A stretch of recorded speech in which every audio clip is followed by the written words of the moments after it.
deuxième table ronde de l'industrie du rêve consacrée cette année aux coproductions, aux collaborations avec la Chine. Le thème de ce deuxième panel, produire avec la Chine, c'est-à-dire que tous les gens qui m'ont rejoint sur la scène ont en commun d'avoir eu une aventure chinoise, d'avoir produit un film en coproduction officielle, pas officielle, d'être tous en commun, d'être basés en France, d'origine française ou chinoise ou taïwanaise, et d'avoir tourné en Chine, et parfois aussi d'avoir tourné en France pour des films en Chine, en chinois et en français. Je crois qu'on n'a jamais vu sur un plateau autant d'aventures chinoises aussi différentes les unes des autres, et j'attends beaucoup de finalement des éléments, des récurrences qui vont apparaître dans des descriptions de vos aventures, mais aussi des différences. Alors, donc, en face de moi, Olivier Acquenin, Reboot Film, producteur à la recherche de Romer, de Wang Chao, mais aussi du Fantasia qu'on va voir ce soir, du même réalisateur. Vincent Roger, producteur, sa société Same Player des 108 Rois Démons, qui est actuellement à l'affiche, et qui est un documentaire aux images d'une beauté sidérante. Je crois que j'ai jamais vu aussi beau.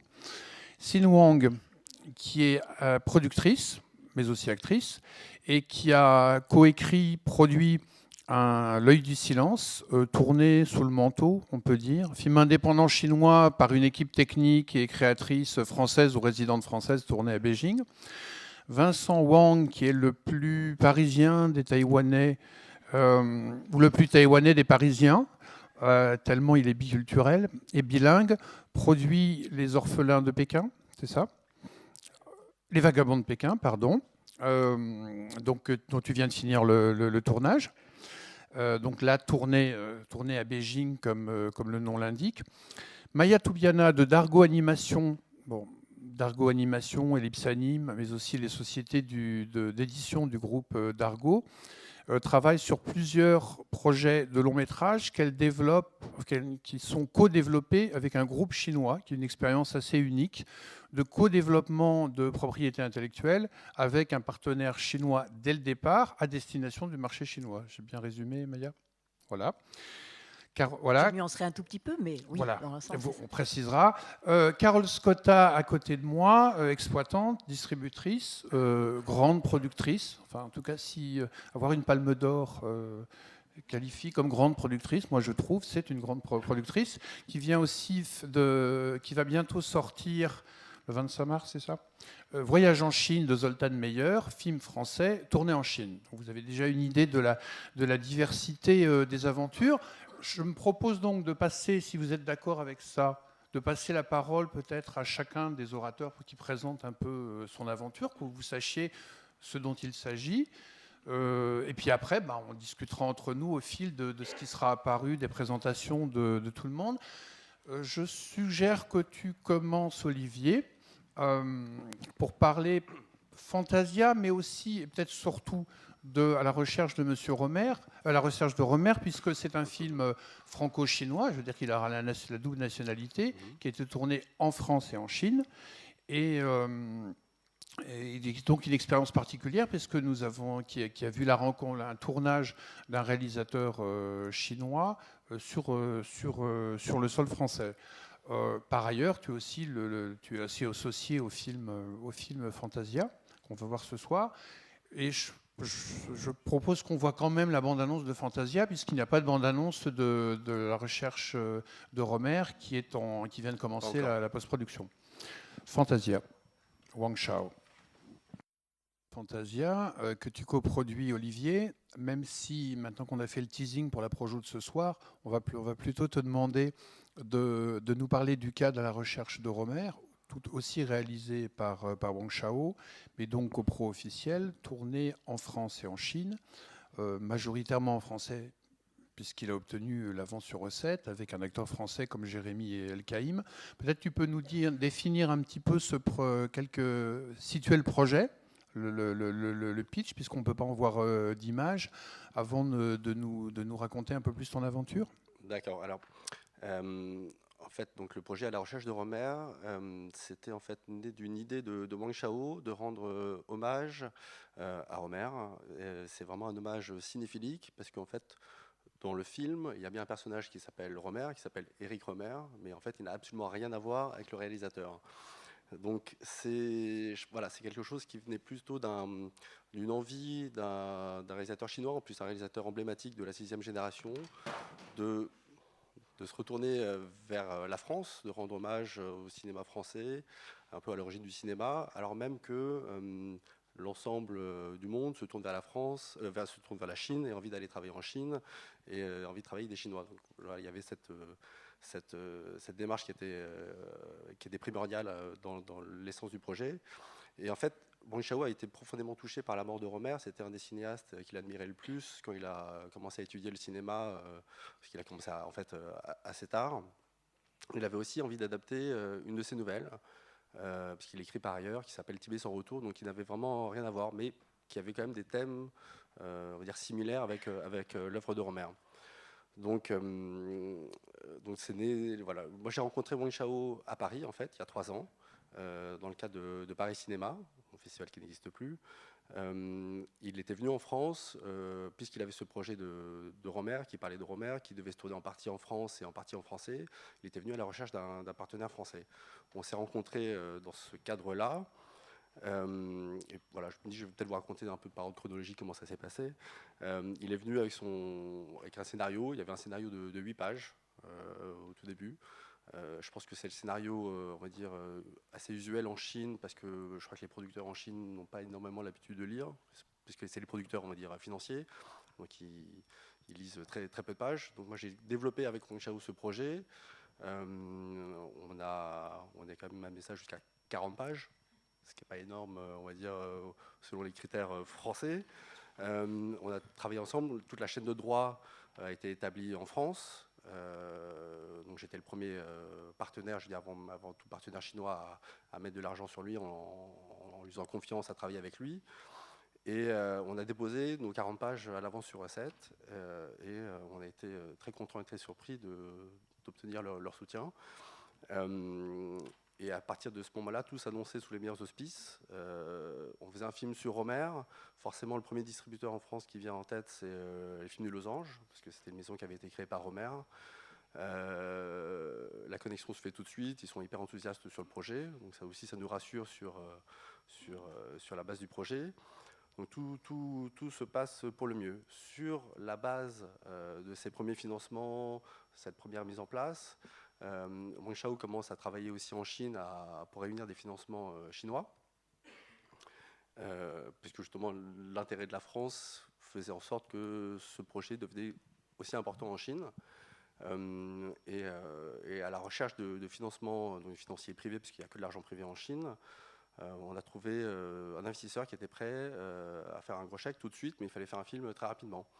C'est là où est venu s'intercaler, on va dire, l'aventure de Fantasia, film entièrement tourné en Chine, avec une équipe 100% chinoise, qui s'est fait très rapidement, on va dire, telle manière que je n'ai même pas eu la possibilité d'aller déposer l'aide au cinéma du monde en France. Donc le film s'est fait facilement, rapidement. Une fois que le tournage de Fantasia était terminé, Wang Chao est venu en France pour faire les repérages de Romer. Donc c'est-à-dire que pendant toute la durée des 2 films, les 2 films se sont vraiment entremêlés, quoi. Voilà. Et à partir de là, c'est là où les choses ont commencé un petit peu à se compliquer, on va dire, pour le reste des financements, puisque malheureusement, j'ai pas réussi à obtenir de soutien de télé. Bien entendu, c'est Arte auquel on pense, bien que le film a pu aller jusqu'en plénière. Les financements sont devenus tellement compétitifs au niveau d'Arte qu'on n'a malheureusement pas pu obtenir leur soutien. Et du fait de la structuration du projet, il n'y avait pas non plus de possibilité d'obtenir le crédit d'impôt, parce qu'il y avait trop de talents extra-communautaires. Pas non plus de possibilité d'avoir du soutien en région, parce qu'on ne tournait que 2 semaines en France. Alors même que du fait du traité de coproduction, il fallait faire les 25 points minimum, faire un certain nombre de dépenses, de la post-production, etc. Donc voilà, ça a commencé à être très compliqué. Alors même aussi qu'en parallèle, en Chine, pour réunir les financements nécessaires, il faut que le film ait une importance sur le marché. Voilà, parce que comme c'est que de l'argent de marché, donc on est allé chercher un cast très, très connu et donc très cher pour la Chine, un certain Han Zhen, que absolument personne ne connaît sinon en dehors des frontières de Chine. Je le dis très mal Han Zhen, mais je ne sais toujours pas comment on le dit, mais voilà, c'est ça. C'était un chanteur de K-pop à la base, mais qui était une star. Enfin, vous allez en Chine, c'est assez incroyable. Il y a des blogs dans tous les sens. Et ce qui fait que tout d'un coup, ma position aussi en tant que producteur à l'initiative du projet, on va dire c'est un projet à la base d'initiative française, s'est retrouvé dilué. Et tout d'un coup, je me suis retrouvé à passer en coproducteur minoritaire. J'ai eu un peu l'impression d'être un producteur belge qui venait financer un film en France. Et d'ailleurs, je pense que l'aventure A7 a eu la même idée que ça, enfin, la même idée, puisque du coup, comme je me suis retrouvé producteur minoritaire, j'ai eu un très mauvais chiffrage. Et voilà, donc ça a été très compliqué. Le film a été en péril pendant un moment. On a quand même réussi à monter un pool d'investisseurs, aussi je pense du fait de la présence de Han Zhen, qui a permis, on va dire, au film de se faire. Et donc le film est au final 60-40, 40% français, 60 dans ces eaux-là. À la base, on devait être peut-être dans les 60% français et 40 chinois. À un moment, on s'est retrouvé un peu plus à l'équilibre. Aujourd'hui, on serait plutôt inversé, 60-40, mais c'est plus aussi lié à une sorte d'ingénierie financière. En réalité, on serait peut-être plus, pas à 20%, mais dans les 25-30. Je parle de part française. Bon, après, je pourrais regarder plus précisément les coûts de production en Chine. Peut-être tout d'un coup, je repasserai majoritaire. Ça, c'est une autre problématique. Mais bon. Mais c'est un film qui sera un film de marché en Chine, alors qu'en France, on est intuitivement sur un positionnement plus auteur et salarié. Alors, en France, clairement, c'est un film d'auteur. On se dépêche, là on a attaqué la post-production son, on se dépêche pour essayer d'être prêt pour présenter le film au sélectionneur de Cannes. Bon, j'ai déjà eu 3 films à Cannes dans les différentes sélections, donc on a beaucoup d'espoir si on est prêt. Mais ça restera une exploitation, oui, film d'auteur, festival, etc. Alors qu'en Chine, on dirait il y a plusieurs ingrédients qui font que le film peut avoir un vrai potentiel de marché en Chine, sans comparer à Transformers, hein, parce que on a le même acteur en fait. Han Zhen joue aussi dans Transformers, mais bon. Comme il y a cet acteur que je trouve qui est très important, et aussi je pense l'image de la France. C'est un film assez poétique, assez romantique, qui joue sur l'image que la France entretient encore en Chine. C'est encore l'image que la France a en Chine. Donc en Chine, et puis vu la taille du marché, il y a des grands espoirs qu'en effet le film remonte beaucoup d'argent de ce côté-là. Je regarderai ça de loin, avec beaucoup d'intérêt, mais malheureusement, je ne pourrai pas participer aux remontées de recettes, parce que la Chine étant un territoire quand même très loin, avec son propre système juridique, on n'est pas parti dans une logique de partage de recettes sur l'ensemble des territoires. Et peut-être dernière question sur ce premier tour de table. Concrètement, la collaboration avec le producteur chinois, donc ton homologue dans un pays, une culture est différente, comment ça s'est passé ? Très bien, forcément. Non, je veux dire, il y a un certain nombre de difficultés. Je crois que je l'ai entendu tout à l'heure en fin la première table ronde. Les producteurs chinois, il y a les producteurs financiers et les producteurs, on va dire, en charge de la fabrication.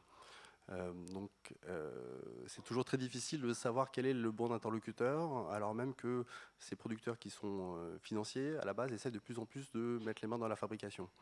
Alors que sinon, aussi avoir comme interlocuteur le réalisateur qui supervise la fabrication, ça peut amener à des problématiques assez rapidement. Donc, ça se passe... Ça s'est fait, je vais dire, parfois dans la bonne humeur, parfois dans la douleur. Je pense un peu comme tous les films. Voilà, on y arrive. Merci Olivier, on y arrive. Vincent Roget, vous êtes le seul ici qui a un film qui est dans les salles, Les Sangs du Roi Démon. film d'animation, mais intégrant aussi des images, enfin une technologie hybride, intégrant aussi des images réelles, dont je vous propose peut-être de voir tout de suite la bande-annonce, parce que ça va être peut-être beaucoup plus parlant ensuite pour vous écouter. Les 108 au roi des monts de Pascal Morelli, produit par Vincent Roger, Sameplayer. Donc, Les 108 rois des monts de Pascal Morelli, distribué par GBK, coproduction officielle. Vous avez mélangé des images réelles de comédiens filmés en train de faire les mouvements dans des costumes. C'est mélangé avec des éléments de décor ajoutés, des éléments aussi d'animation 3 dimensions pour un résultat qui finalement se donne comme parfaitement homogène, ce qui est très impressionnant. Et vous avez un partenaire chinois qui est fondamental. Alors, on a l'impression que ce projet peut-être aurait pu exister, bien que ce soit basé sur un roman chinois, un grand classique de la littérature chinoise au bord de l'eau, aurait pu peut-être exister comme un projet complètement français. Qu'est-ce qui vous a amené à finalement aller le faire en coproduction avec des Chinois et comment ça s'est passé ? À l'origine, les coproductions franco-chinoises, enfin, le traité n'existait pas, donc ça n'a pas été spécifiquement motivé par le fait de dire on va faire une copro avec la Chine. J'avais vu le premier film de Pascal Morelli qui était Corto Maltese, que j'avais bien aimé. C'est un personnage fort et puissant, et il est venu nous voir avec ce projet qu'avait. Je ne suis pas du tout producteur d'animation. On produit des films en live, comme on dit, et ce projet avait une technique d'animation un peu spécifique et un peu innovante, qui consistait, enfin innovante, c'était pas de la motion capture, c'était le fait de filmer sur fond vert l'intégralité du film et de demander à des danseurs ou à des mimes de venir faire toutes les actions du film. On a conçu 300 ou 450 costumes qui sont les costumes que vous voyez à l'image, et avec un système de tracking, on a remplacé les têtes des comédiens par des têtes d'animation. Donc c'est vrai que le principe, la personnalité de Pascal, le scénario nous a déjà à la base, simplement comme producteur, intéressé à produire ce film qui était une espèce de film hybride entre du live et de l'animation. Là-dessus est arrivée effectivement cette coproduction franco-chinoise. On parle de ça il y a 5 ans, hein. Donc les choses n'étaient pas encore en place, c'était compliqué, le traité a souvent été retardé pour des problèmes politiques. Il suffisait qu'un homme politique français se fasse écho d'une rencontre avec le Dalai Lama pour que d'un seul coup le traité soit décalé de 6 mois à 1 an. Enfin, et on a été non pas les premiers, mais les 2 ou 3e en termes de copro, quand on a vu qu'elle a commencé à se mettre en place, à essayer de se dire, voilà, le sujet du film, c'est l'adaptation d'un livre fondateur chinois qui s'appelle Au bord de l'eau.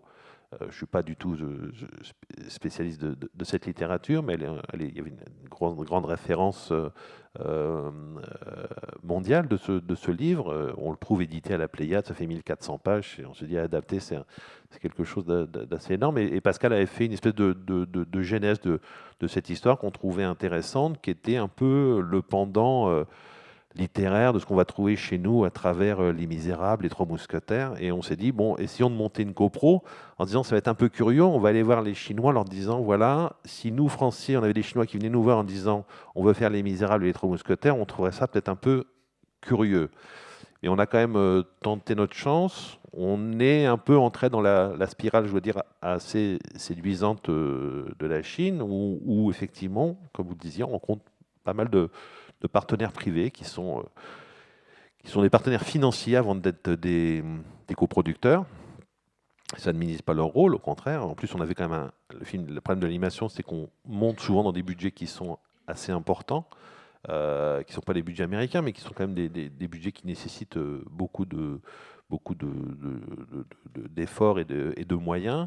Et ça a été ça, ce qui a été long, ça a été la découverte des financements chinois, beaucoup de rencontres, beaucoup de promesses, de grosses promesses, avec des choses très, très, très emballantes. Et j'ai envie de dire que le plus difficile a été de trouver le bon partenaire. Quand je dis le bon partenaire, quand nous, producteurs, nous faisons un film, c'est d'avoir des partenaires qui soient fiables. Beaucoup de gens, même du côté français, ça peut nous décourager en disant faites attention, vous promet ça, vous n'avez pas ça. Voilà. On a même signé un premier accord de coproduction, on n'a pas compris, il a été annulé quasiment un mois après, on n'a jamais eu la vraie raison de ça. Et donc tout ça a pris quand même beaucoup de temps, 2 années et demie, pour trouver le bon partenaire qui a mis à peu près 20-25% du budget du film, ce qui était l'équivalent de 2 millions d'euros. Ce qui était donc en contrepartie de quoi la personne avait les territoires chinois, dans l'exploitation chinoise du film. Ça a été, alors on peut rentrer dans les détails, ça a été une expérience à la fois, j'ai plus envie de dire une expérience assez, moi je la vois d'une façon assez, même si ça a été dur, mais c'est assez séduisant quand même, parce qu'on n'a pas du tout les mêmes repères qu'on peut avoir en France et en Europe, et qu'il faut quand même jouer le jeu du pays, je trouve, parce que pour le film, la reproduction n'était pas que financière, on a fait une partie du tournage dans les studios de China Film Group, et c'était, c'est une expérience. Non, mais c'est-à-dire, je sens qu'on a... Non, parce qu'on ne travaille pas de la même façon, du tout. Donc, les choses se font. Pas toujours compris trop comment, mais les choses se font. Donc, il faut pas être trop le petit doigt sur la couture, j'ai envie de dire, et être assez souple en tempérament. Et ceci étant, j'avais un Français qui nous accompagnait, qui n'était pas spécialiste, qui n'était pas directeur de production, mais qui s'est un peu improvisé directeur de production, qui est un Français qui parlait le chinois couramment, parce que un des grands problèmes majeurs, c'est que si vous arrivez seul à Pékin, essayez de prendre un taxi. Voilà. À partir de là, voilà. Donc il y a beaucoup de relais. Hein. Isabelle Glachan, qui était sur scène tout à l'heure, ça a été il y a des points rassurants qu'on rencontre. On a des échos. Isabelle, bah tu me rassures, je comprends mieux parce que ça a été ce genre de choses. Après, il faut trouver vraiment les bonnes personnes, les bons opérationnels. C'est un peu toute une histoire, mais on trouve à l'arrivée. On a trouvé une boîte de. Je trouve qu'il y avait une espèce de. Il y avait un problème majeur, mais qui est inhérent au fait qu'ils accueillent assez peu de productions étrangères. C'est que donc l'accueil de productions étrangères n'étant pas leur fort, il y avait un peu une déficience du côté de la production exécutive. Donc il a fallu un peu nous l'organiser, la créer. Donc, mais tout ça s'est fait dans j'aurais dire un joyeux bordel, mais sympathique. D'accord. Voilà. Très honnêtement, c'était voilà. Non, on note que vous avez dû faire de la formation de vos partenaires. Ouais. Donc le film sort. Non, pas de la formation. Donc, vraiment, il y a un savoir-faire. Simplement, pour aller d'un point A à un point B, c'est pas le même trajet que le nôtre. Mais il y a un vrai savoir-faire. C'est très impressionnant. Moi, j'ai été très impressionné des studios de China Film Group. J'ai jamais vu autant de matériel d'une grande technologie. Ils ont tout. Ils ont tout. Quand vous allez chez un loueur français, quand vous avez 2 technocrènes, ils en ont 30, c'est tous les derniers projecteurs, ils ont là, vraiment tout le matos. Pas toujours totalement s'en servir parce qu'ils n'ont pas été totalement formés à ça. Donc je vois le matériel et on tourne sur un plateau et je vois des projecteurs d'un autre temps arriver. Je dis mais j'ai vu voilà. Et ça marche très bien. L'arrivée, c'est que ça marche très très bien. Voilà. Le film, alors quand le film sort-il en Chine et Mois d'avril. Pour le marché chinois, il va être vendu comment? Quel type? C'est un gros film pour eux? Écoutez, ils sont sur une programmation de 2000 écrans, m'ont-on dit, voilà. Mais la date a bougé, je ne sais pas. Le film ne marche pas suffisamment en France, donc ça a été un peu, voilà, ça peut être un bon signal. On sait très bien qu'il faut quand même travailler pour son pays avant tout. Nous, on est déçus des résultats français, mais sur l'international, ça se passe plutôt bien. Donc ça, il y a des signaux qui arrivent qui sont plutôt positifs. Moi, ce que j'ai compris de la sortie chinoise pour notre film comme pour d'autres films, hein, c'est que ça peut être, on peut sortir sur beaucoup de copies et très vite être plus du tout dans les salles, mais pas une semaine après. Donc ça peut être d'un week-end, j'ai envie de dire. Donc Je sais qu'ils font beaucoup de frais d'édition pour sortir le film, ils sont en train de le positionner, donc il va sortir dans une configuration de salle importante, mais je n'ai pas du tout la main là-dessus pour l'instant. D'accord. Vincent Roger, merci pour ce premier témoignage.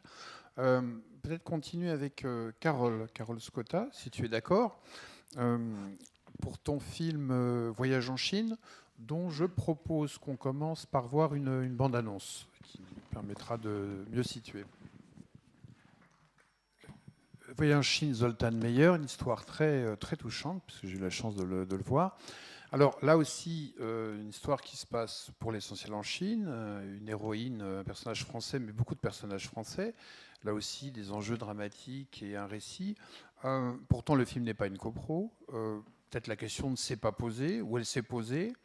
Est-ce que c'était nécessaire? Est-ce que c'est une piste que vous avez évaluée? Ou est-ce que la question, finalement, ne se pose pas tellement? Parce que le film trouve sa propre logique et finalement, il exclut de lui-même des options financières. Alors, avant de répondre directement à la question, juste pour replacer un peu le contexte, moi, je n'avais pas particulièrement pour stratégie de tourner un film en Chine, mais c'est une rencontre vraiment avec le réalisateur Zoltan qui m'a vraiment séduite en lisant une première version de son scénario. Donc la première chose qu'on a faite, c'est développer le scénario à un point où on a tenté de commencer à chercher des financements en France, qu'on avait plutôt des bons retours, et je me suis dit, pour faire ce film, évidemment, ça va passer par la rencontre maintenant avec un partenaire chinois, et il est hors de question de se lancer dans cette aventure sans assurer cette partie-là. Donc j'ai commencé à rencontrer des gens, dont la première personne, Isabelle, je ne sais pas si elle est encore dans la salle, Isabelle Glachant, qui m'a expliqué le principe de financement en Chine. J'ai ensuite eu la chance de participer à un voyage avec Unifrance pour rencontrer des partenaires chinois, et j'ai très vite compris que le marché chinois n'était pas du tout adapté, preneur d'un film comme celui-ci, où déjà l'héroïne est une française, donc pas une jeune star chinoise, même si on l'a accompagnée d'acteurs, comme vous l'avez vu, qui sont peut-être plus mais qui sont en l'occurrence pas des acteurs connus. Donc très vite, j'ai pris la décision de le financer comme un film français, en cherchant et en trouvant quelqu'un qui a été assez essentiel à la bonne fabrication du film, qui est une Française qui vit à Shanghai et qui a été notre productrice exécutive. Donc on a pris cette décision finalement assez rapidement. Et ensuite, le tournage s'est déroulé, mais assez merveilleusement, mais parce que, d'une part, Zoltan, le réalisateur, parle chinois, aime la Chine, la connaît bien et a su s'entourer de gens qui, comme moi, avions envie de vivre cette aventure en essayant de faire le film le plus simplement possible, avec une équipe que Natacha nous a permis de trouver, de Chinois qui avaient aussi envie de participer à l'aventure d'un film d'auteur, qui n'est pas finalement très fréquente, puisqu'ils tournent sur de gros films. Et là, ils avaient l'impression de faire un film différent, qui parle aussi d'une Chine qu'on oublie un peu aujourd'hui, qui est une Chine reliée à ses racines aussi. Donc il y avait vraiment une cohésion de l'équipe. Les Français avaient envie de découvrir la manière de travailler des Chinois et réciproquement. Donc ça s'est fait très, très simplement, assez rapidement. On a tourné 28 jours en Chine et une petite semaine en France. Et donc on a évacué la coproduction assez naturellement, parce qu'on a trouvé des financements français, parce que le film est majoritairement français dans sa langue, et qu'on savait que par ailleurs c'était du temps perdu que d'essayer de chercher des financements qu'on ne trouverait pas. Donc aujourd'hui, le film est montré à Berlin au marché. On va essayer de le montrer en Chine dans le cadre d'un festival, et on verra s'il peut intéresser des distributeurs. Mais honnêtement, j'y crois pas beaucoup. Je suis réaliste et je pense qu'on peut au mieux montrer le film dans des festivals et peut-être trouver un réseau de salles qui pourra le montrer dans une distribution moins commerciale que celle dont on parle pour les films qui sortent sur 2000 écrans. Merci. Ce matin, lors de la première table ronde, Isabelle disait pour un technicien français, le film n'est pas seulement le film du réalisateur, c'est aussi le sien. C'est-à-dire qu'il y a un rapport d'appropriation et de l'ensemble des équipes au film.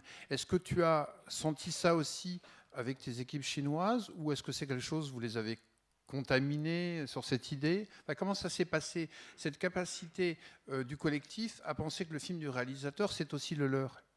C'est ce que je disais, c'est que je pense que le choix des membres de l'équipe en Chine, la singularité du projet par rapport à ce sur quoi ils ont l'habitude de travailler, et surtout la personnalité de Zoltan qui a tout de suite vraiment cherché à faire qu'il y ait une seule équipe et pas l'équipe française dans l'équipe chinoise, fait que oui, il y a eu un vrai élan collectif. On avait l'impression de faire un film ensemble et que c'était le film de Zoltan et que c'était un peu le film de chacun. Donc ça a été.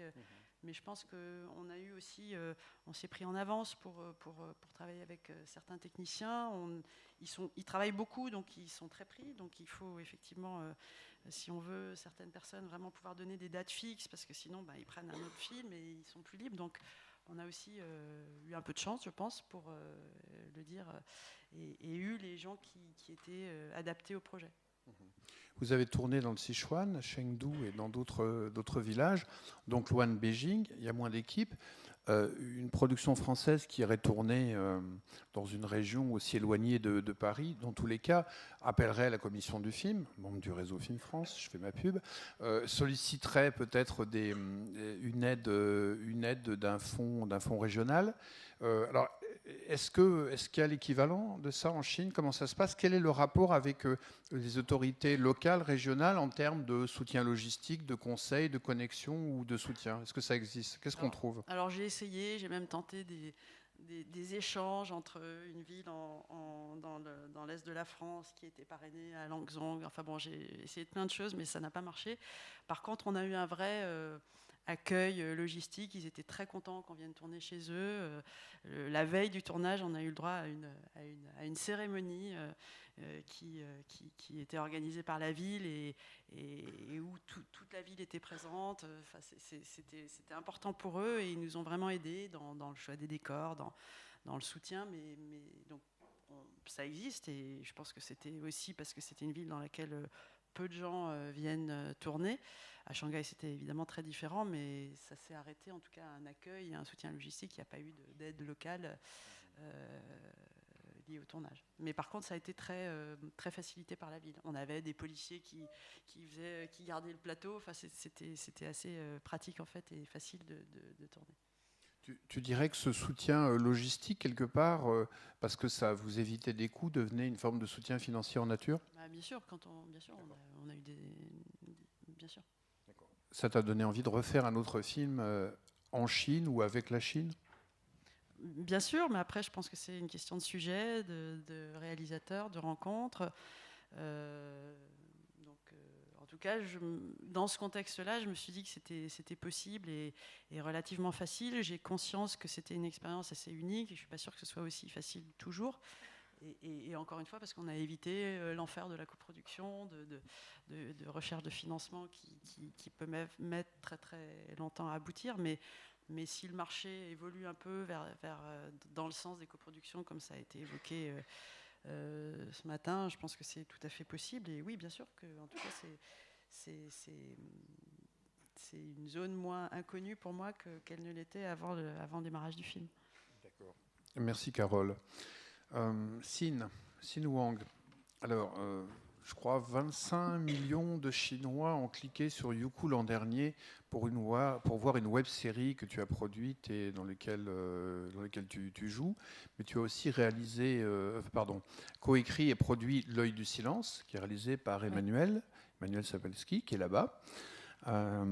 Et que vous avez tourné, tu vas nous expliquer ce qui s'est passé. On va tout de suite regarder la bande-annonce de L'œil du silence d'Emmanuel Sapolsky.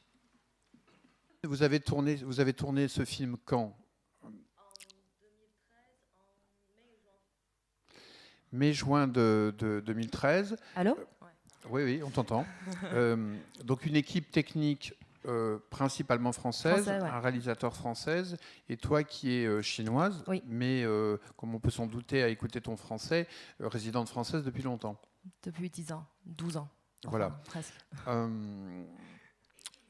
Donc, vous faites le choix d'aller tourner, donc tu parles chinois, ton réalisateur parle aussi chinois, je crois. Oui, très bien. D'accord.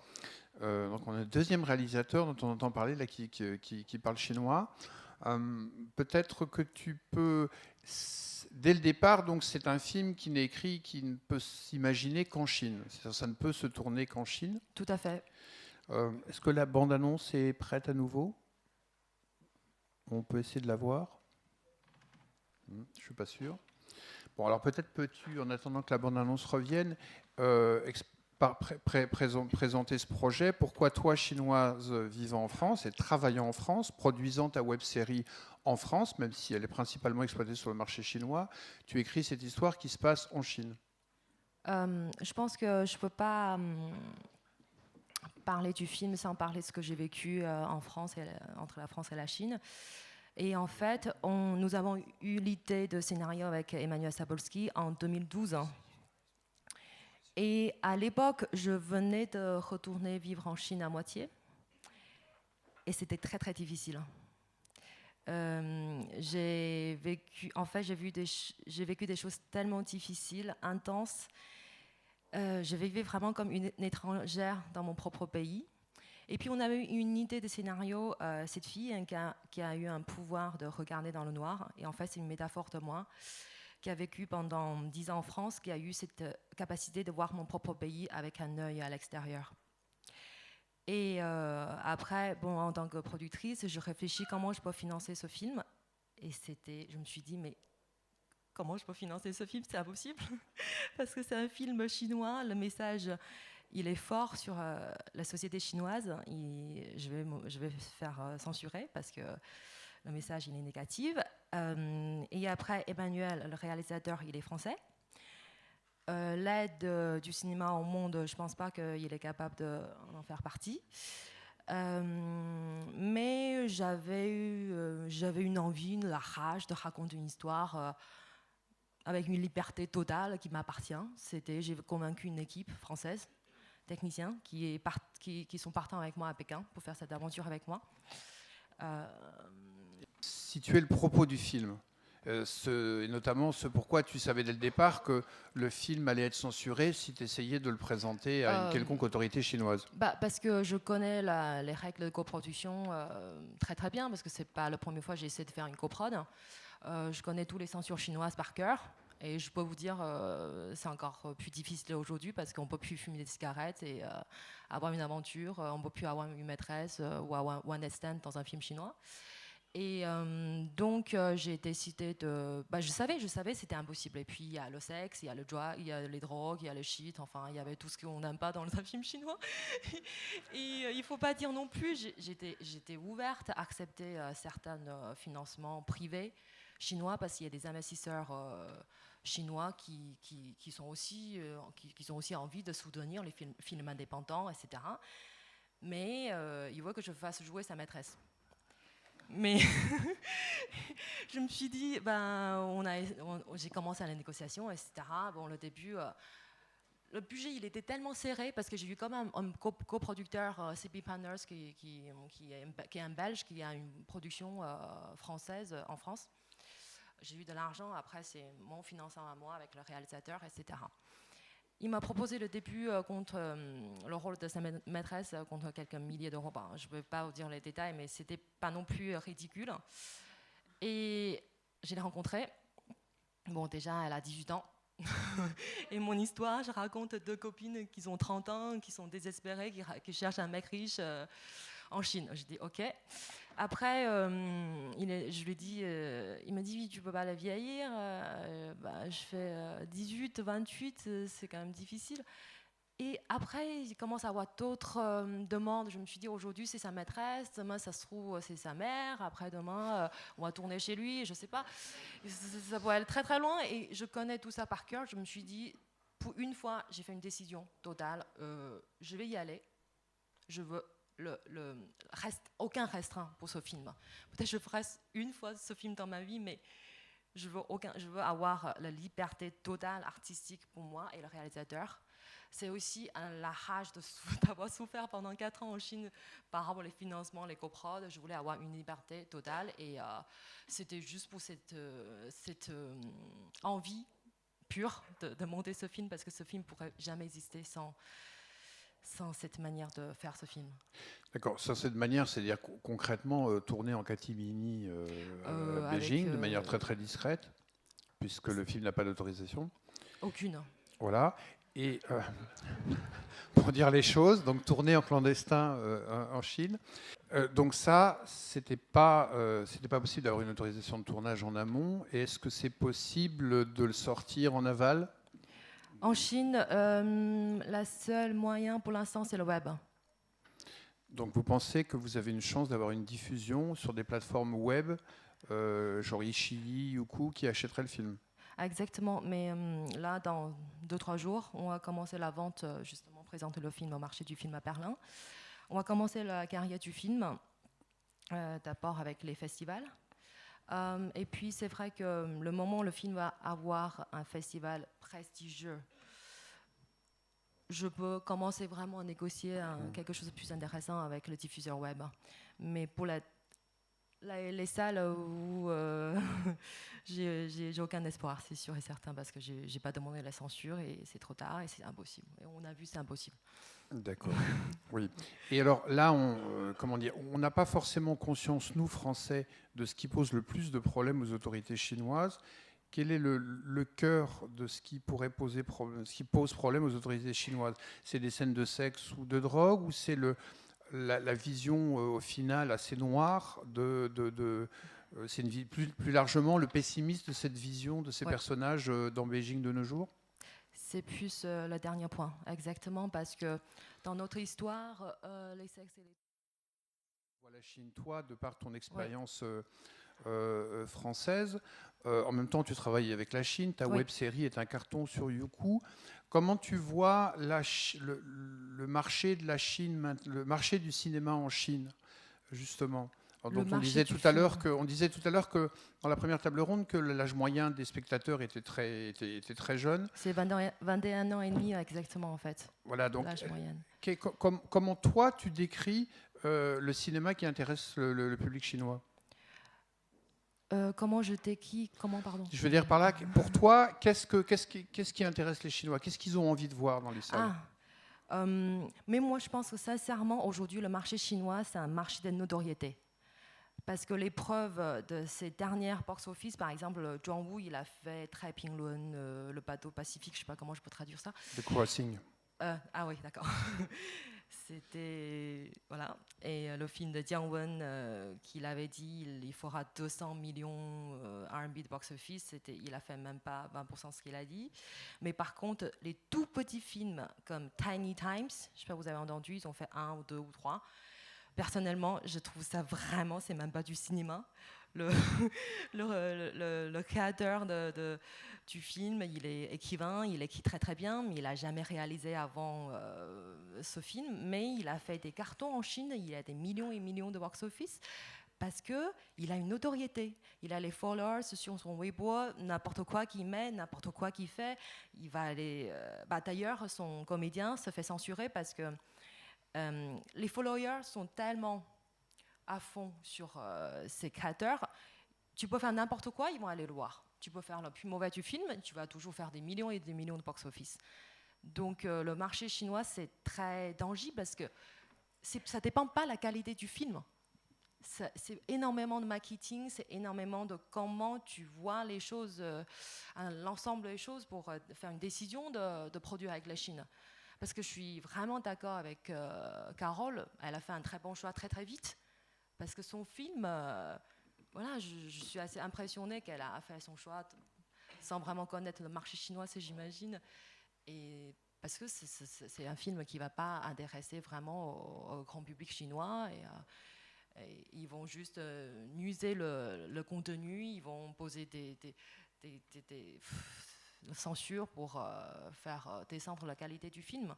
Mais par contre, moi, je suis très, très, très, très optimiste sur le marché chinois parce que grâce à ce film aussi, j'ai été voir les psys chers, là, parce que ça m'a coûté cher. Mais grâce à ce film, j'ai recommencé à aimer vraiment Pékin parce que j'ai rencontré les comédiens qui aiment vraiment le cinéma, les gens qui aiment vraiment le cinéma. J'ai nettoyé mon entourage grâce à ce film. Et juste après, j'ai commencé le tournage Ex-Model qui n'a rien à voir avec L'œil du silence, c'est quelque chose d'extrêmement commercial, extrêmement comédie. Alors peut-être préciser que c'est une web série C'est une sur web les série. aventures à Paris du Next Model, le métier que tu as fait Oui. aussi, c'est un registre de comédie sur les aventures et toutes les mésaventures surtout de cette ex-modèle chinoise vivant à Paris. À Paris, oui, tout Voilà. à fait. Et j'ai décidé de faire ces séries parce que d'abord, ça me plaît au réalisateur.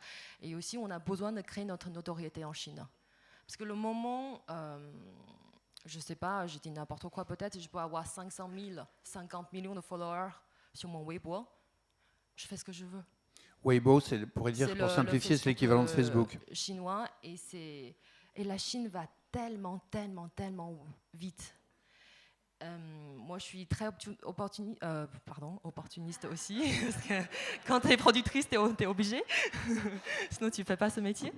Et ne rigole pas, je ne fais pas souvent des lapsus, mais... non, j'ai oublié ce que je disais.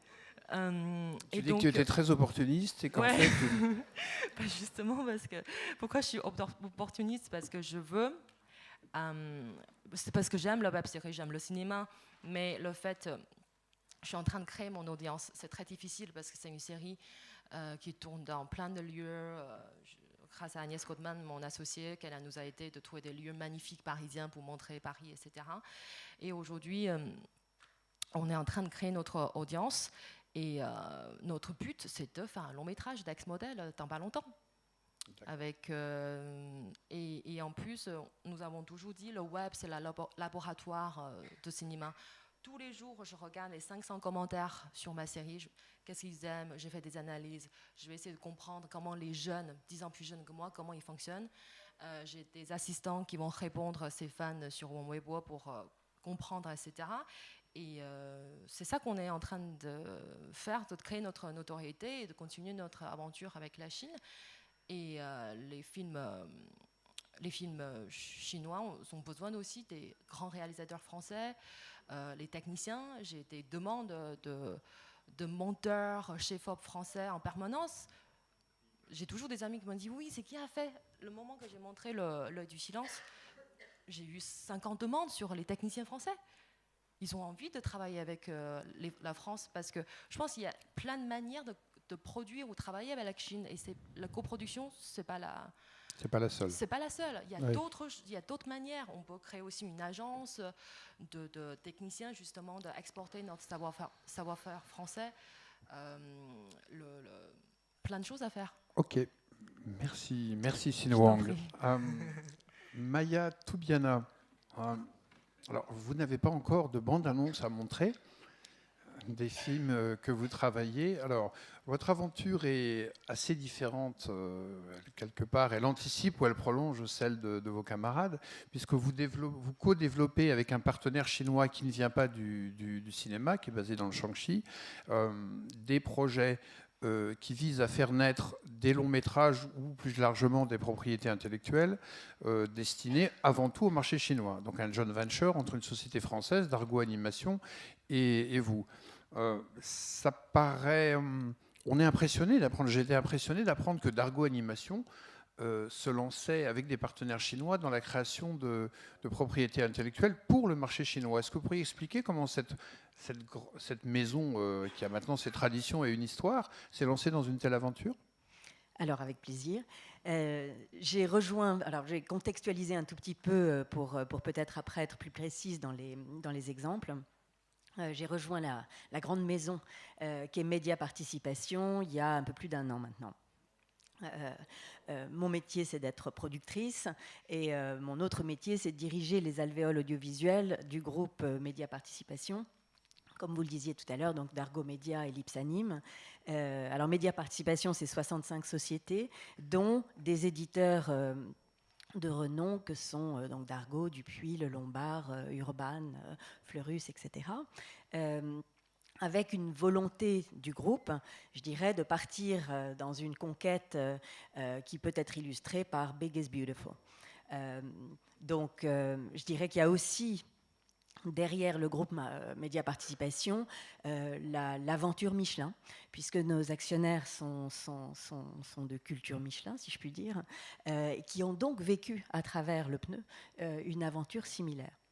Je recontextualise parce que c'est très important dans la patience que mon board et la présidence, la direction a par rapport à la patience qu'il faut pour finalement s'installer dans un endroit où on est constamment confronté, enfin dans un pays, sur un marché où on est constamment confronté au slow fast, c'est-à-dire qu'il y a des choses qui vont très très rapidement et il y a des choses sur lesquelles il faut juste apprendre à attendre par rapport à notre impatience occidentale.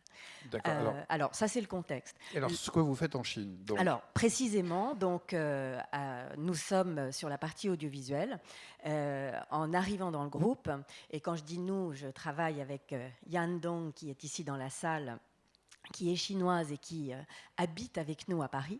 Je le cite parce que c'est vraiment très important d'avoir cet ancrage culturel et ces rails culturels où Yann n'arrête pas de me dire ça il faut faire, ça il ne faut pas faire, ça c'est pas culturel, ça c'est pas acceptable, etc. Et ça m'a fait gagner un temps absolument considérable.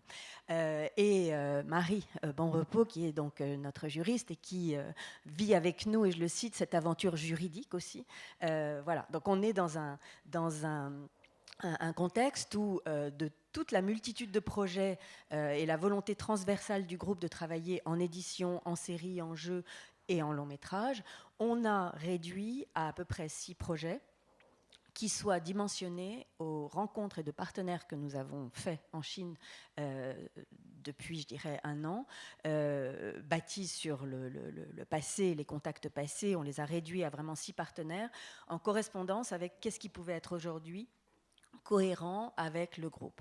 Donc, pour revenir à un des exemples sur les 6 projets que nous avons en cours aujourd'hui, c'est une CJV, donc une société chinoise qui a été montée à 50-50 avec le groupe Telhao dans la province du Yangtze, dans une ville qui s'appelle Nanchang, qui est un peu, je dirais, quelque part le Indianapolis en Chine, c'est-à-dire un peu nowhere, avec des partenaires qui sont de tradition, qui aujourd'hui ont investi dans les médias, mais qui de tradition viennent, de la production électrique, c'est un peu l'EDF d'une grande région, ensuite qui ont fait de la domotique, notamment sur les Jeux Olympiques, ont vraiment organisé la domotique, des tanks, enfin bref, des métiers qui n'ont pas grand-chose à voir avec du cinéma. Alors que faites-vous avec eux ? Alors, on a mis en place une CJV pour produire des pitchs du développement de longs métrages pour le marché chinois, comme vous le disiez, mais avec l'objectif qui est d'être quelque part validé, entre guillemets, par les instances du SARFT pour pouvoir être acceptable dans les contenus que nous proposons et que nous écrivons pour le marché chinois, mais pas que, avec éventuellement des opportunités internationales. Donc on ne s'inscrit pas encore à ce date dans est-ce qu'on est coproduction officielle, officieuse, etc. On part d'un cahier des charges où on apprend à travailler ensemble. Je rebondis là-dessus, puisque en fait, ça remet de manière très saine en question des habitudes de travail que nous pouvons avoir en France ou ailleurs. Pour avoir travaillé longtemps en coproduction sur des séries et sur du long métrage, je dirais qu'il y a une attitude française qui vient d'une histoire de sous-traitance avec la Chine. Un des grands changements que nous devons opérer en animation, et je ne parle que de l'animation, c'est de changer d'attitude par rapport à ce qui était une collaboration très positive, dans la plupart des cas de sous-traitance. On est dans une collaboration à totale égalité de création, de financement et d'espoir de revenus, à 50-50, d'investissement sur des contenus que nous commençons à écrire. Donc on n'est pas là pour faire de l'adaptation des propriétés de Média Participation pour la Chine. Ça arrive aussi, mais c'est plutôt en série et c'est plutôt en édition. Là, nous créons du contenu que nous écrivons à partir de scratch et que nous designons à partir de scratch. Peu importe la technique, ça viendra après. Alors, les problématiques qui viennent, donc c'est extrêmement simple de dire, OK, on cofinance. Ça, tout le monde comprend. Mais quelque part dans cette joint venture, une fois qu'on a mis en place les statuts et qu'on s'est dit, OK, chacun mettant sur la table pour financer, on se donne comme objectif de créer des pitchs, ils se sont tournés vers nous en disant, maintenant, qu'est-ce qu'on fait ? Alors qu'on pensait qu'on allait travailler en fait ensemble à dire et à définir ce qu'on allait faire. Mais en fait, il y avait une attente que nous proposions ce qu'on allait faire. Donc, il faut, je pense, et l'enseignement qu'on en a tiré, et on continue à tirer des tas d'enseignements, parce que finalement, en un an, la structure et la société a changé 4 fois d'organisation. Donc, je dirais que je comparerais ça un peu à un équipage en bateau, où on sait où on veut aller, on sait comment et avec quoi on veut y aller, mais il faut constamment être dans une prise de décision d'imprévu en cours de route. Et pas seulement en termes de contenu, et d'écriture, parce qu'une des questions, et j'y reviendrai peut-être après, c'est mais comment on va écrire ? Et pour avoir été challengé par l'écriture du manga, par l'écriture de films américains, il y a beaucoup de types d'écriture possibles. Quelle va être l'écriture qu'on va choisir pour, et quand je dis écriture, c'est évidemment écriture littéraire, mais aussi écriture de mise en scène et de storyboard, donc une écriture graphique. Comment est-ce qu'on va faire ce parcours ensemble ? Et donc, l'idée, c'est de dire, OK, bon, bah, j'ai un savoir-faire, mais je vais être, comme en bateau, constamment flexible tout le temps, tout en gardant mon cap de réussir à atteindre un objectif qui est un objectif patrimonial, donc de création de valeurs, de droits qui puissent être exploités non seulement en Chine, mais aussi à l'international. C'est d'être extrêmement ouverte à toutes les situations et prendre les bonnes décisions en cours de route. Merci Maya. Cette explication extrêmement claire d'une aventure qui, dont on le comprend, doit être assez compliquée, mais cependant pionnière. Alors, la dernière personne auquel je vais passer la parole, je l'avais un peu gardée pour la fin, pour profiter de sa distance naturelle, parce que s'il n'a pas les yeux bleus comme ton personnage, Sin, il a cependant une distance dans la manière de voir et la Chine et la France, puisqu'il est d'origine taïwanaise et que c'est 2 pays et 2 cultures différentes. Tu viens de finir le tournage des Vagabonds de Pékin, film soutenu par le Fonds Sud, pas le Fonds Sud, Cinéma du Monde, donc tourné là-bas. Peut-être peux-tu nous préciser cette aventure et puis après, moi, je te demanderais peut-être avec ta distance de taïwanais, c'est-à-dire que tu comprends le mandarin, tu lis le chinois, tu es à la fois dans une capacité de décodage de la situation en Chine qui est interdit à la plupart d'entre nous qui ne parlons pas le mandarin et qui ne lisons pas le chinois. Ce serait intéressant aussi d'avoir ton feedback aussi sur ce qu'ont dit les autres, et puis on essaiera, alors que le temps déjà tire à sa fin, d'avoir peut-être une discussion entre nous. Mais les Vagabonds de Pékin, donc, pour lesquels il n'y a pas encore de bande-annonce. Alors juste pour un peu préciser les choses, c'est vrai que personnellement, je me sens plus français que taïwanais ou que chinois, parce que c'est vrai, j'étais venu en France quand j'étais très jeune, donc je fais partie peut-être le fruit de la politique d'intégration, certes. Voilà, donc c'est vrai, moi, je me place plutôt comme tous mes camarades ici, en fait, avec mon propre expérience, avec mes origines. Et donc, évidemment, donc voilà, juste pour placer un peu dans le contexte, après avoir travaillé avec un grand auteur taïwanais, j'ai décidé de rentrer ici, donc chez moi, à Paris, pour continuer l'aventure de la production. Et créer ma propre structure de boîte ici à Paris. Et donc, parmi les différents projets que je faisais, j'ai pu rencontrer un jeune réalisateur chinois qui a fait des études à Paris et qui, après avoir effectué ses études, qui est rentré à Pékin et qui, pareil, comme Xin, qui était complètement un peu choqué par la transformation de la ville et de tout ce qu'il connaissait. Donc, du coup, qui avait envie de raconter une histoire personnelle et qui était venu me voir, me présenter ce projet-là. Il se trouve que ce jeune homme, ce jeune réalisateur, qu'on avait déjà travaillé ensemble sur un film à Paris, qui était assistant avec nous. Donc il m'a raconté son histoire personnelle et l'histoire du film, qui m'a énormément touché. En tant que, je connaissais la Chine, j'ai passé mes vacances là-bas, j'ai peut-être travaillé quelques fois par-ci par-là pour quand j'étais étudiant pour accompagner des groupes parce que le fait que je parle mandarin, mais sans plus. Et donc du coup on a décidé de travailler ensemble, développer ensemble ce projet-là, donc qui pour l'instant intitulé Vagabond de Pékin, sans doute le titre va changer. Et c'était une aventure assez longue, puisque c'était son premier long métrage. C'est un jeune réalisateur chinois qui n'a pas eu ses courts-métrages primés ni à Cannes, ni à Clermont, etc. Donc très vite, voilà, on a réfléchi comment on va faire connaître ce projet-là sur les plateformes internationales, à travers que ce soit des ateliers de coproduction, que ce soit voilà, des rencontres, des pitchings. Et c'est comme ça qu'on est parti en début 2011, en présentant le projet à Cinémart.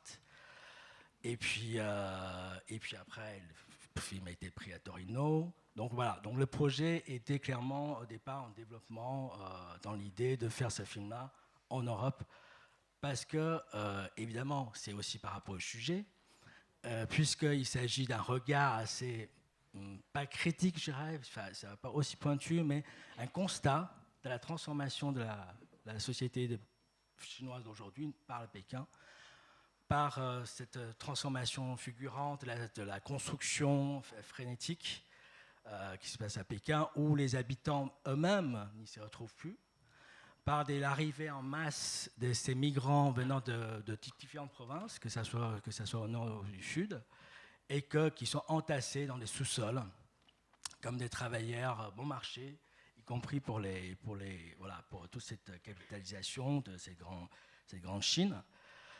Et donc, évidemment, c'est un sujet qui paraît assez compliqué de pouvoir le financer en Chine également. Même sans connaître effectivement toutes les rouillages de pointure, de censure, je veux dire. Voilà, donc en tant que Chinois, on s'est dit que ce n'est pas possible. Et donc, en tout cas, du coup, on a eu la chance d'avoir un prix à Torino Film Lab. Le film a été également pris à Sundance Film Lab, donc il a eu également un prix. Donc là, j'ai dit que ça commence à être un peu sérieux. Il faut quand même penser à comment on va pouvoir fabriquer ce film-là. Est-ce que c'est dans la clandestinité ou pas? Bon, ça reste à voir. Donc, comme avec Unifrance, avec tout le monde, je prends mon billet d'avion, je pars en Chine. Donc, au Festival de Pékin, là, je rencontre différents producteurs chinois, des investisseurs. On m'a aussi souvent parlé sur des solutions miracles, des investisseurs chinois, des charbonniers, des investisseurs immobiliers de tout genre, de placer les maîtresses dans leurs films, enfin, voilà, donc, etc. Et donc, du coup, voilà, ma question, c'est de dire, voilà, c'est un sujet, bon, en tout cas, je vais essayer de vous tâter un peu la température pour savoir quel est le retour vis-à-vis de ce sujet-là. Évidemment, j'ai eu tout de suite les retours.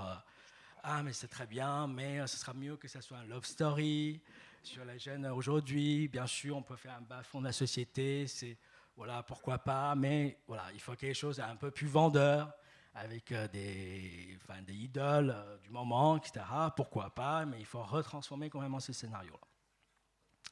Alors moi, en même temps, je me dis, je ne me vois pas du tout en train de me lancer dans une love story chinoise avec un sujet pareil.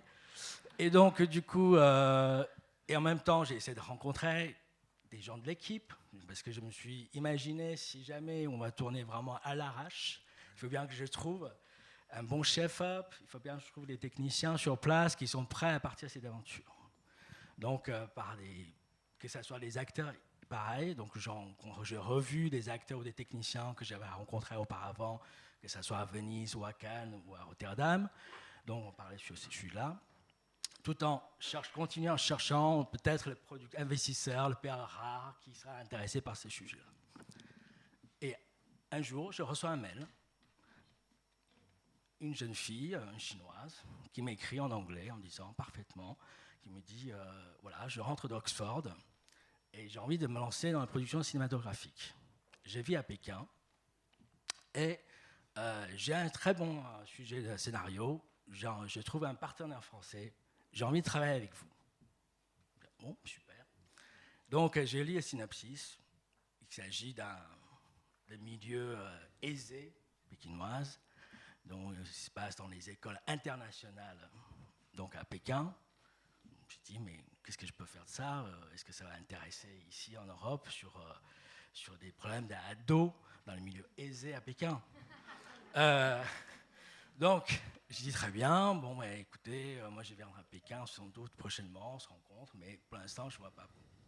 Donc, elle a tellement insisté pour qu'on se rencontre.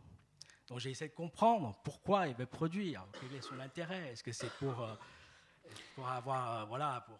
Laisse nous deviner, elle est devenue ta coproductrice. Voilà. D'accord, je te dis ça parce que je vois qu'on a commencé en retard et j'essaie de gagner du temps. J'ai un petit mes aventures en Chine, voilà, de production, parfois c'est beaucoup de hasard. Bon, je vais être bref. Et donc du coup, j'ai essayé de convaincre, enfin j'ai compris ce qu'elle voulait commencer par un film pour essayer de faire la main dans le milieu. Ce qu'elle cherche également, c'est avoir un film qui a un potentiel de festival international. Et que ça soit à Cannes, Venise ou Berlin.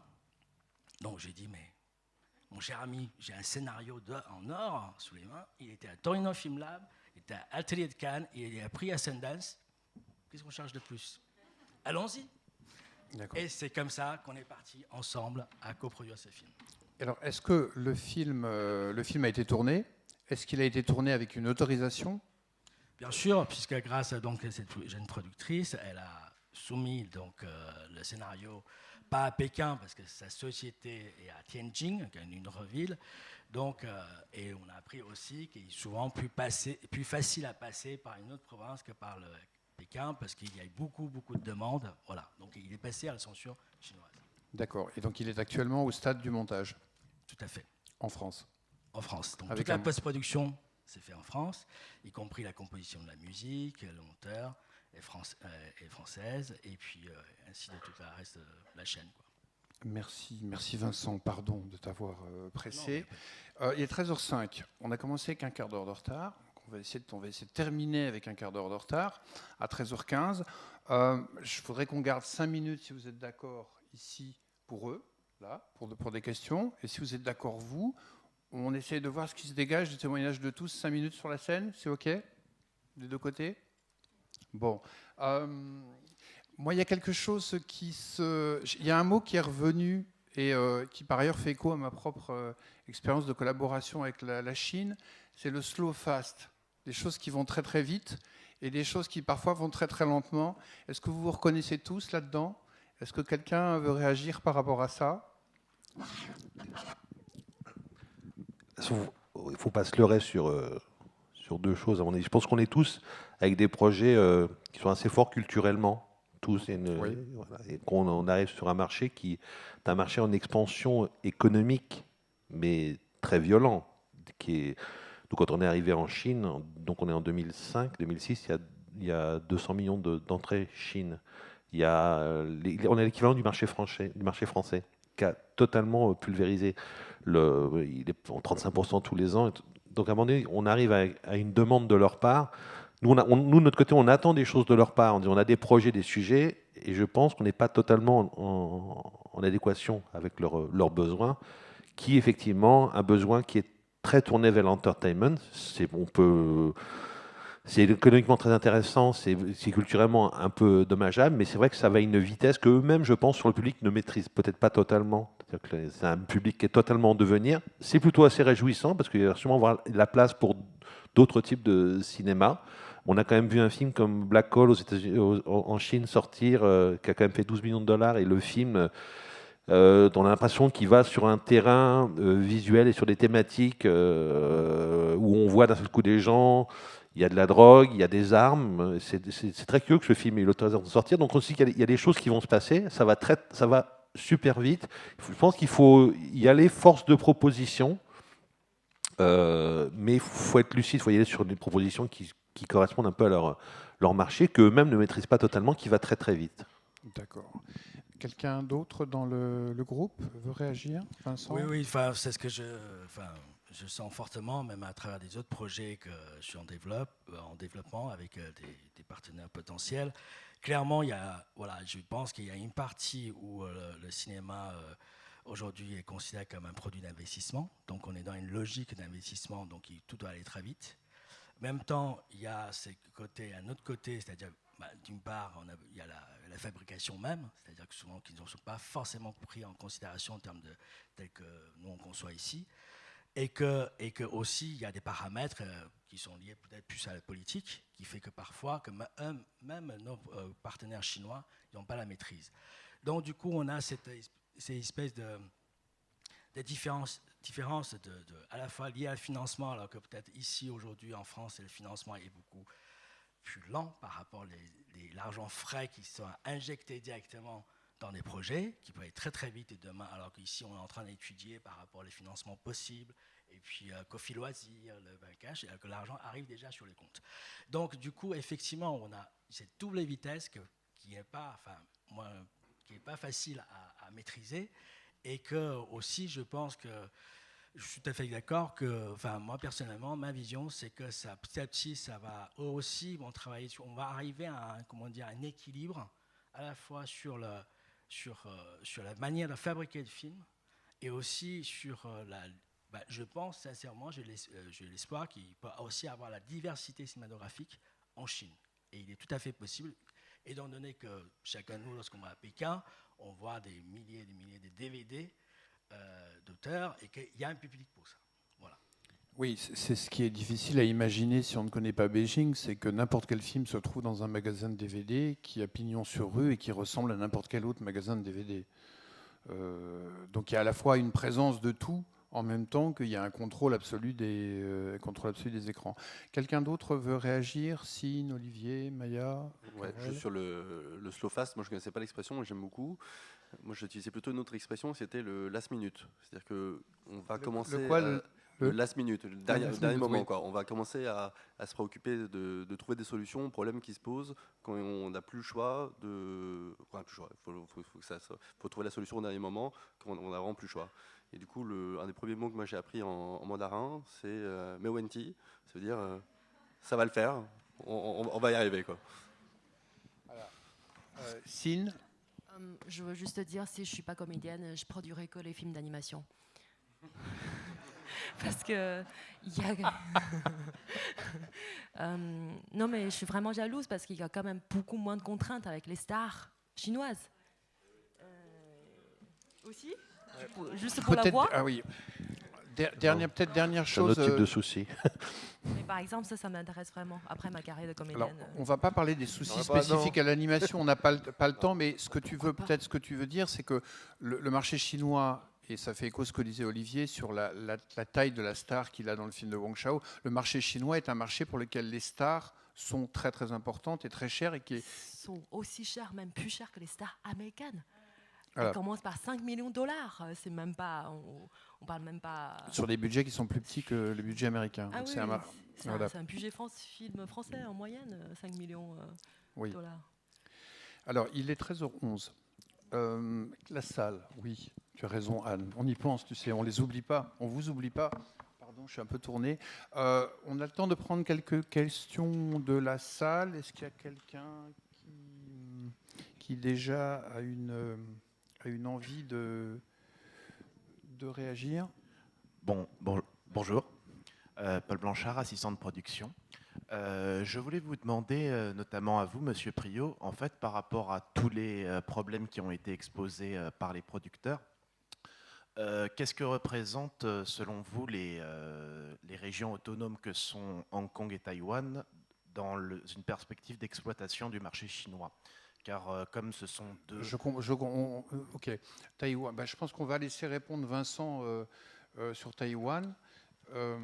Qu'est-ce qu'amène Taïwan à la Chine? On a l'impression beaucoup de talent, pour sûr, mais...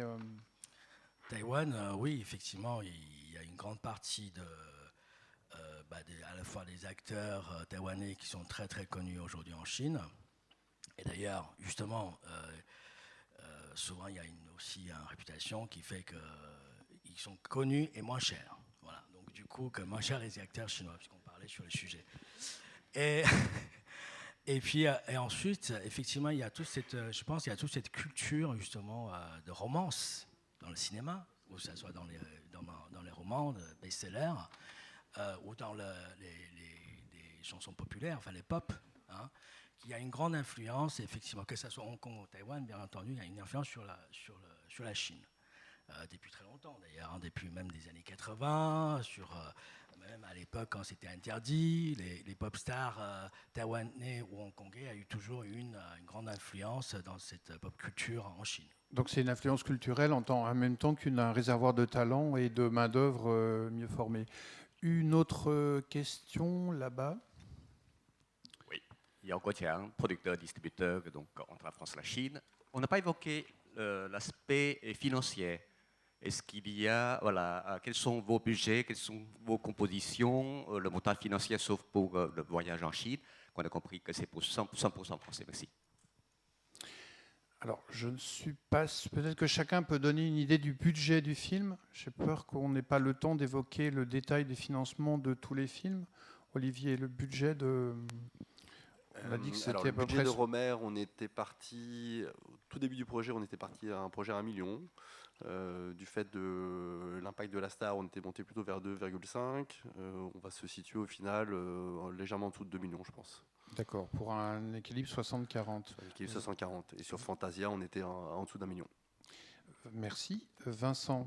On est sur un équilibre de 80-20 avec la Chine, sur un budget qui est de 9,5 qui va finir à 10. On a dépassé sur le film, et le film s'est coproduit entre donc France, Belgique, Chine, Luxembourg, principalement. Avec les partenaires français, c'est France 3, Canal traditionnel et GBK pour la distribution salle.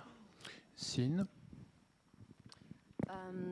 C'est un budget de 400 000 €, mais il y a 70% sont en contrat participation.